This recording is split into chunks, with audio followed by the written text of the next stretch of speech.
There's a pattern I've seen with every business that I've worked with. At every revenue stage, there's a different struggle, and it's unique to the revenue stage that they're in. The thing that got you here is the thing that keeps you stuck at every single stage. If you're stuck under 500,000, I call this the clarity struggle. So the problem is that you have revenue that's coming in finally, but you have no repeatability. Ultimately, you have too many offers that are different from each other. You have too many different customer types, and you just don't have clarity on the exact strategy that you're using to win in the market. So you're saying yes to basically everything, and you just don't have a pathway forward for growth. Here's the fix for this. The fix is one. Pick one offer in one market and pick one customer that you're selling to. Instead of selling multiple offers to multiple people, just narrow in and get really clear on exactly what you're selling and who you're selling it to. So remember, under 500,000 in revenue, you probably don't have a sales problem. You probably have a clarity problem that you need to fix.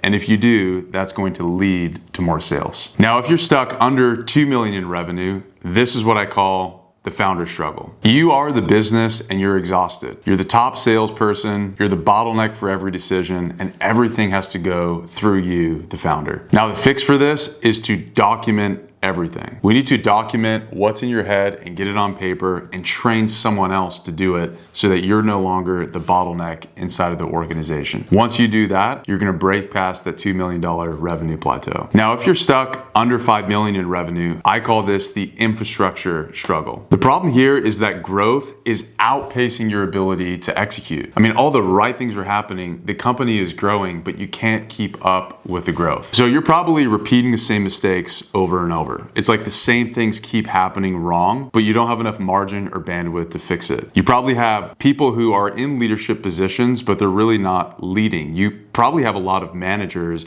but you need people to actually help you by leading and making hard decisions up and down the org chart. The third piece is communication gaps. You have critical information that's in your head that needs to get to others in the organization, but somehow that never actually happens. So here's the fix for this. First, create rhythms. We need to make sure that every day, every week, every month, and every quarter, you're communicating information that's in your head with the rest of the team. Second, we need to train leaders in the organization. One of the hallmarks of a great leader is not just that they hire people, but they produce other leaders within the organization. And then finally, tighten your systems. Make sure that all your systems are bulletproof so that when you're not there, the organization is still moving. To get to 5 million in revenue, you had to utilize personal hustle. You're just working hard to make it happen. But if you want to get beyond that mark, hustle, the very thing that got you there, is the thing that's going to prevent you from getting to the next stage. Because now you have to learn to depend not on yourself, but on other people. Now, if you're stuck under 20 million in revenue, this is what I call the leadership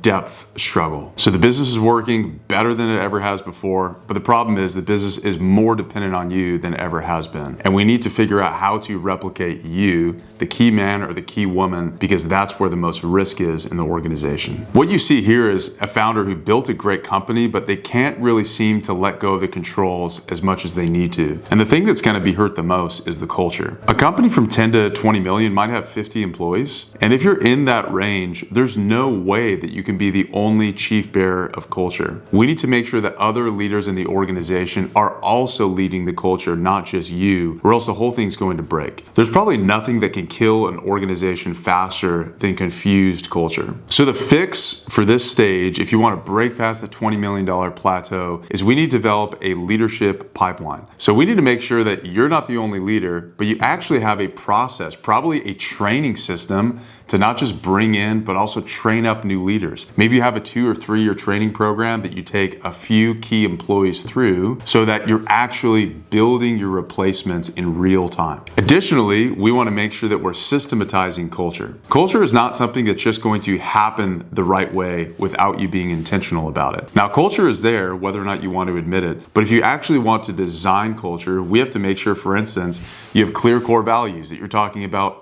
all the time, and you build in systems to reinforce that culture. One thing that I love that we did with our team is we had a weekly lunch, and we would talk about our core values at the end of the lunch, and just ask the whole group, which of these core values have you seen in another team member sometime this week? That was a simple system, but it really was a great way to reinforce that culture was important and to get people looking at culture all throughout the week. So you have to remember, at every single revenue stage, the very thing that got you to that stage is going to prevent you from getting to the next one. At 500,000 in revenue, it's your hustle. Your hustle got you there, but it won't get you to the next stage. At 2 million in revenue, it's your involvement in the business. At 5 million in revenue, it's your systems. The lack of systems probably got you there fast, but the absence of them will prevent you from getting to the next stage. And at 20 million, it's your grip on the business. If you don't let go, your organization is going to continue to be stuck. So remember, at every single stage, the thing that got you here is going to prevent you from getting to that next stage. Growth doesn't always just come from doing more. It's going to come from finding the number one constraint that's preventing your organization from getting to that next stage. So which stage are you in? Do you know your number one constraint for the business? I invite you to take the free executive flow assessment. It's 18 questions. It takes 4 minutes. It's completely free, and it's going to give you your number one constraint in real time. Link is in the description.